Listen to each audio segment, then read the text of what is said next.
I picked up a second job to cover the costs of my sister's dream wedding, but she insulted me, calling me an ugly old woman. Who would marry old-looking woman like you? Furious, I canceled all the bookings and withdrew my financial support for her wedding, she shocked Bez. Her marriage ended and her fiancé broke off the engagement. I'm Amy, and I'm 10 years older than my little sister, Kathleen. From the moment she was born, our parents made it clear she was special. Look at those beautiful green eyes, they would say. Have you ever seen such perfect golden curls? Meanwhile, I stood in the background with my plain brown hair and ordinary face, watching them admire her. Don't get me wrong, I loved my sister. How could I not?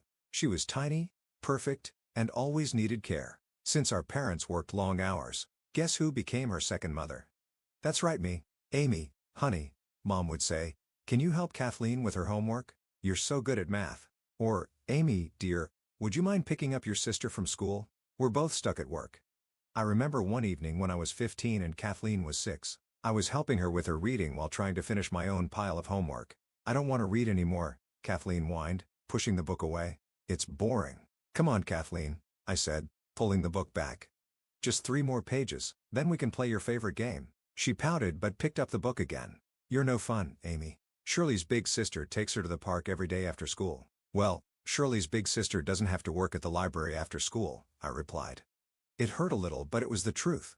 I was already balancing school, housework, and a part-time job at the library to help our family with money. That was our life, Kathleen being Kathleen and me being whatever everyone needed me to be. By the time I was 17, I had 3 jobs, working at a cafe in the morning, the library after school, and doing online data entry at night. Also, we could afford Kathleen's dance classes, private tutoring, and the beautiful clothes that made her the most popular girl at school. I kept telling myself things would get better, that one day, Kathleen would understand and appreciate everything I did for her, that maybe, just maybe, our parents would finally look at me with the same pride they had when they talked about her. But looking back, I realize I was just telling myself what I needed to hear to keep going. When it was time to apply for college, I knew my choices were limited. Not because of my grades, they were actually pretty good even with 3 jobs. I had even earned several scholarships to universities in other states. You got accepted to Mountain View? Mom asked when the letter arrived. Her eyes widened for a moment, but then she frowned. But, honey, who will help Kathleen with her college prep? And you know we can't afford that kind of tuition. I remember standing in the kitchen, holding my acceptance letter, watching as Mom's attention drifted to Kathleen's latest art project on the fridge. I didn't even mention that I had been offered a partial scholarship. What was the point? So I enrolled at the local city college, kept working at the cafe and library, and continued being Kathleen's support system. During my first year of college, my days were packed.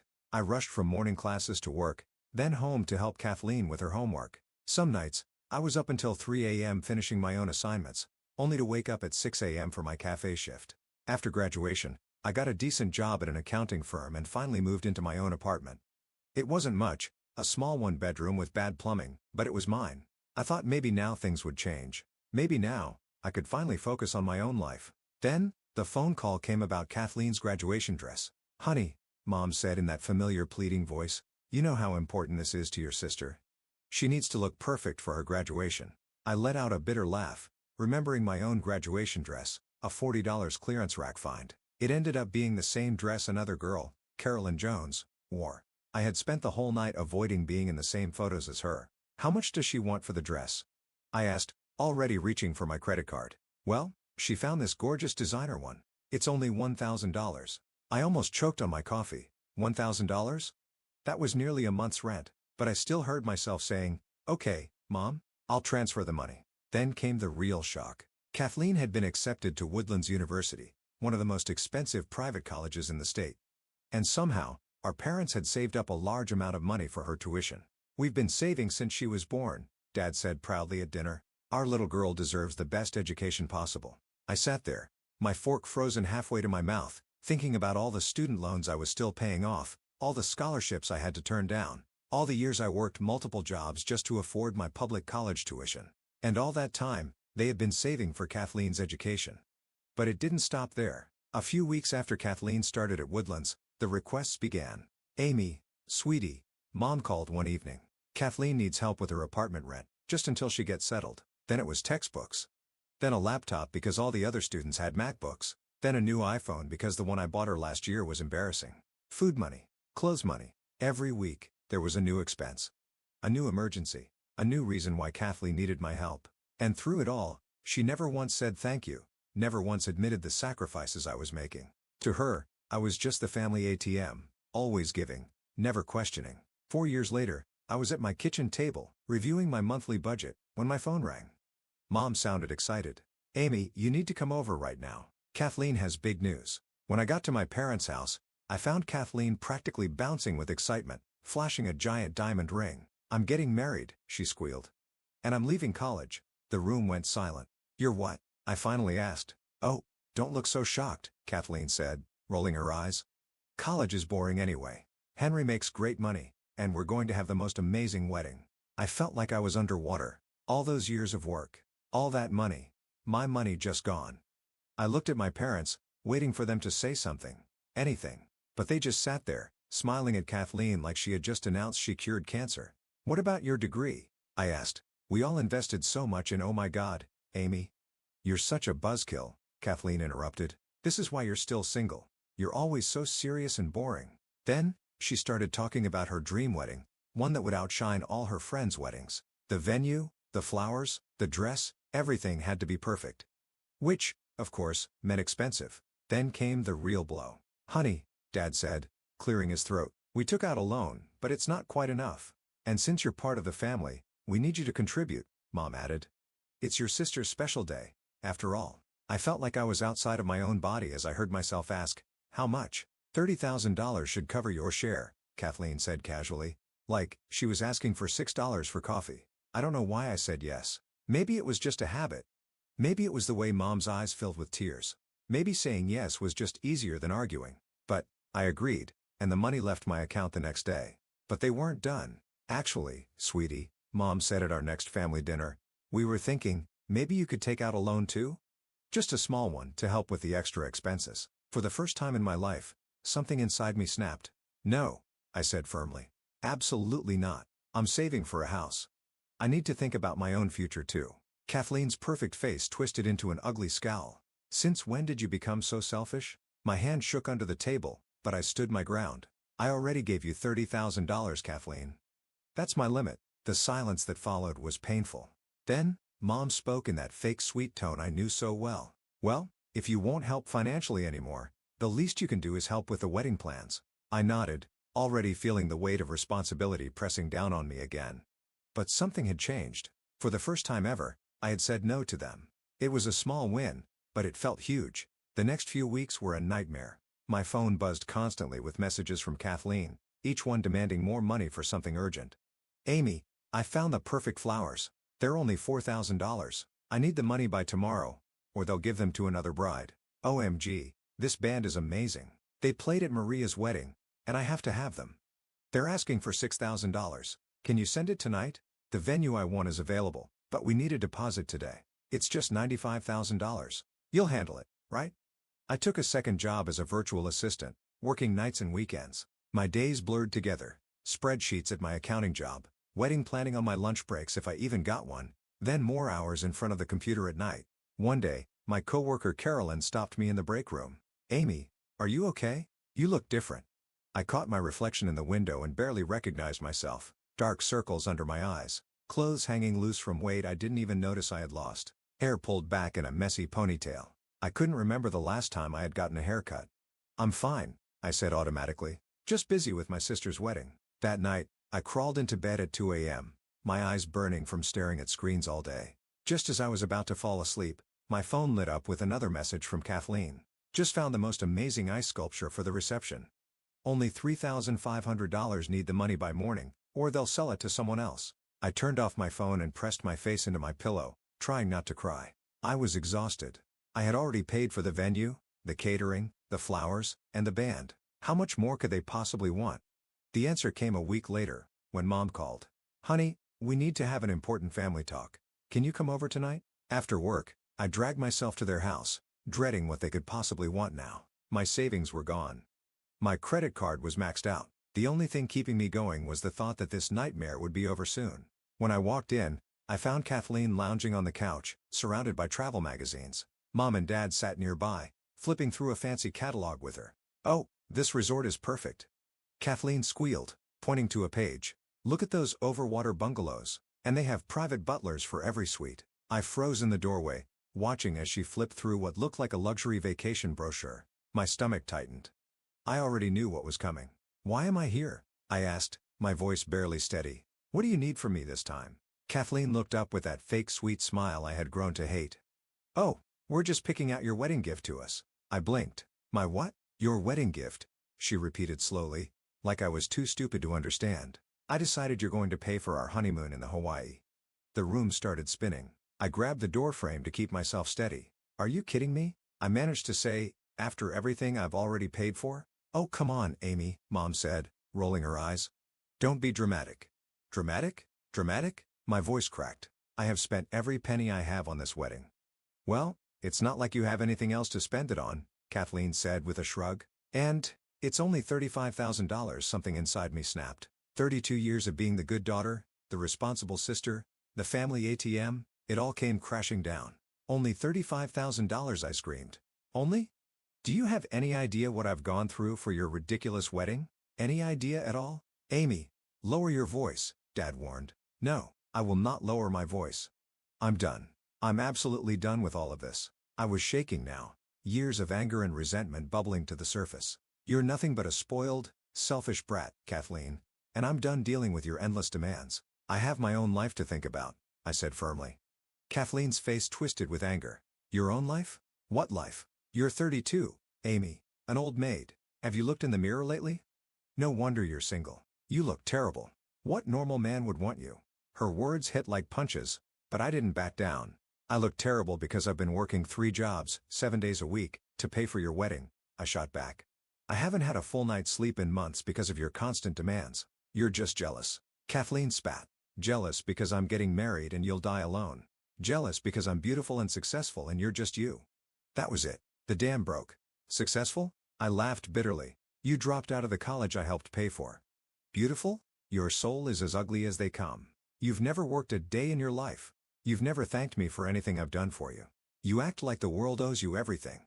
I took a deep breath and looked her in the eye. "You know what? I'm done being part of your spoiled little world." I turned and stormed out of the house, Kathleen's voice screaming behind me. "You're nothing but a jealous witch. No wonder no one will ever marry you." Behind me, I heard Mom and Dad join in, throwing insults at my back. But for the first time in my life, I didn't turn around. I didn't apologize. I didn't give in.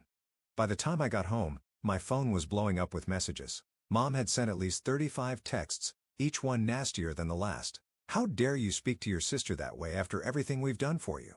You're nothing but a selfish, ungrateful daughter. How could you ruin your sister's special day?" I stared at the messages until the words blurred together. Then, I did something I had never done before. Something that felt both terrifying and freeing. I opened my laptop and started sending emails. To the venue, "I need to cancel the reservation and withdraw my payment." To the florist, "Please cancel the order for the wedding arrangements." To the catering company, "I'm canceling the food service for the following date." To the band, "Unfortunately, I need to withdraw my booking." One by one, I undid everything I had arranged for Kathleen's wedding. My hands were shaking, but my mind had never been clearer. The wedding was only 3 weeks away. But I didn't care anymore. With each cancellation, I felt lighter. Then, all hell broke loose. My phone started ringing non-stop. When I blocked Mom's number, she started calling from Dad's phone. When I blocked that number, Mom started calling from their landline. Then came the messages from everywhere. Email, Facebook, Instagram, WhatsApp. I blocked them all. "Amy, please call your Aunt Heather." "Why won't you answer Uncle Douglas's calls? Your cousin Helen is very upset with you." "How could you do this to your own sister?" Calls came from distant relatives I hadn't spoken to in years, family friends I barely knew. Even Kathleen's future in-laws. I stopped answering my phone altogether. Then, they started showing up in person. One night, I was trying to sleep when I heard shouting outside my window, "Amy, get down here right now." Mom's voice was sharp and angry.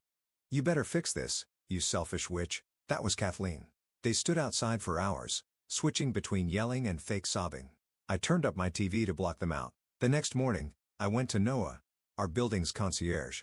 "Please don't let them in," I said quietly. "I don't care what they say. They're not welcome here." Noah, who had seen their behavior the night before, nodded with sympathy. "Don't worry, Miss Robertson. I'll take care of it." A week later, my friend Julie called. "Have you heard what happened?" she asked carefully. "What?" Your parents had to take out another emergency loan to cover everything you canceled. None of the vendors would do it on such short notice, without extra charges. They ended up paying double for everything. I sat in silence, letting that sink in. Part of me felt guilty, the part of me that had been trained since childhood to fix things, to make everything okay for everyone else. But a stronger part of me, the part that had finally learned to say no, knew I had done the right thing. A month later, I was scrolling through Instagram when I saw them, Kathleen's wedding photos. I hadn't meant to look, but a mutual friend had liked them, so there they were. The lavish wedding my sister had planned had turned into something very different. Instead of a 7-star hotel, they had used our parents' backyard. Instead of the $4,000 flower arrangements, they had simple grocery store bouquets. The expensive band was gone, replaced by a laptop and speakers on a folding table. Kathleen still wore her dream dress and looked as beautiful as ever, but something was off. Her smile looked forced, her eyes were tight with disappointment. And no honeymoon photos ever followed. The Hawaii dream had died along with the rest of her grand plans. I closed Instagram and went back to my life. For the first time in years, I was focusing on myself, sleeping normal hours, eating real meals, even looking like me again. Then, 4 months after the wedding, my phone rang. It was Dad. "Amy," he said, his voice tired. Older somehow. "We need to talk. Can you come over?" Something in his tone made me say yes. When I arrived at my parents' house, something felt different. Mom and Dad sat on the couch, looking defeated. Dad spoke first. "Kathleen is getting a divorce." The words hung in the air like smoke. I waited. "She and Henry." Mom's voice cracked. "They've been fighting since the wedding. He keeps complaining about how cheap everything was, how embarrassing it was that they couldn't even afford a proper band. And, he's furious about the canceled honeymoon." Dad sighed, staring at his hands. "The thing is, we took out 3 loans for that wedding. Even the smaller version was expensive. We're in pretty deep, Amy." I already knew what was coming. "We were hoping," Mom began. "No," I said quietly but firmly. "But Amy, we're parents. And I'm your daughter," I interrupted. "The one you never saved money for. The one who worked 3 jobs to put herself through college. The one who emptied her savings account for a wedding that should never have happened in the first place." They sat in stunned silence. Dad finally spoke, choosing his words carefully. "We realize now that we were partially wrong. The way we treated you." I stood up, smoothing my skirt. "Partially wrong? You've been wrong about everything. About me. About Kathleen.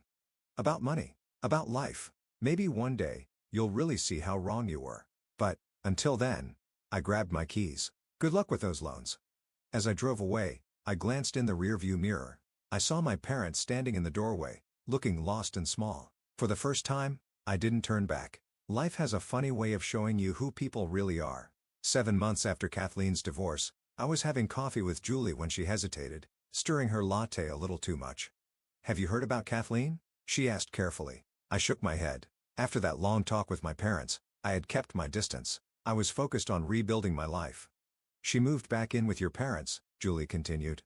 "She's not working. Says she's too traumatized by the divorce to hold a job." She paused, lowering her voice. "But she's been dating. A lot. A new guy every week, from what I hear." "And my parents?" I asked, already knowing the answer. Julie sighed. "They're supporting her completely. Paying for everything. Her car, her clothes, her nights out. Even after those wedding loans, I wasn't surprised. Some things never change." Weeks turned into months. I quit my second job, finally able to focus on my career. I started taking care of myself. I joined a yoga class, got regular haircuts, bought clothes that weren't just for work. People started telling me I looked different. Then came the call. I never expected the call. It was Mom. Her voice sounded small, almost like a stranger's. "Amy, I need to tell you something. I owe you an apology." I sat down, bracing myself. "It's Kathleen. She met someone. A wealthy businessman." Mom's voice cracked. "She left with him yesterday. We don't know where." She paused. "But before she left, she maxed out all our credit cards. Every single one." Silence filled the space between us. "Mom," I started, but she cut me off. "No, please. Let me finish. Your father and I were in terrible debt now, but we're not calling to ask for money. We'll figure it out ourselves. We should have done that a long time ago." She took a shaky breath. "I just wanted to say, I'm sorry for everything." It wasn't a perfect apology. It didn't erase years of favoritism and manipulation, but it was something. These days, I don't know where Kathleen is. Sometimes, I see glimpses of her on social media, a tagged photo here, a location check-in there. But she's like a ghost, drifting from place to place, person to person. My parents and I exchanged short messages on holidays. Merry Christmas. Happy birthday. Happy New Year. It's distant. Surface level. But for now, it's all I can handle. Here's the thing about breaking free from toxic patterns. Life has a way of filling the empty spaces with something better. 4 months ago, I met Jeremy at a coffee shop inside a bookstore. He was reading my favorite novel, and we started talking. He's kind, successful in his own way, but most importantly, he sees me. Really sees me. Last night, I was cleaning out old boxes when I found a photo of Kathleen and me as kids. She was 6, I was 13. We were both smiling at the camera, unaware of everything that was ahead. For a moment, I thought about keeping it. Instead, I put it back in the box. Some memories are better left in the past. Now, as I sit in my favorite coffee shop, Jeremy across from me, working on his laptop, occasionally glancing up to smile at me, I realize something. Sometimes, a happy ending isn't about getting everything you thought you wanted. Sometimes, it's about finally letting go of what was holding you back all along.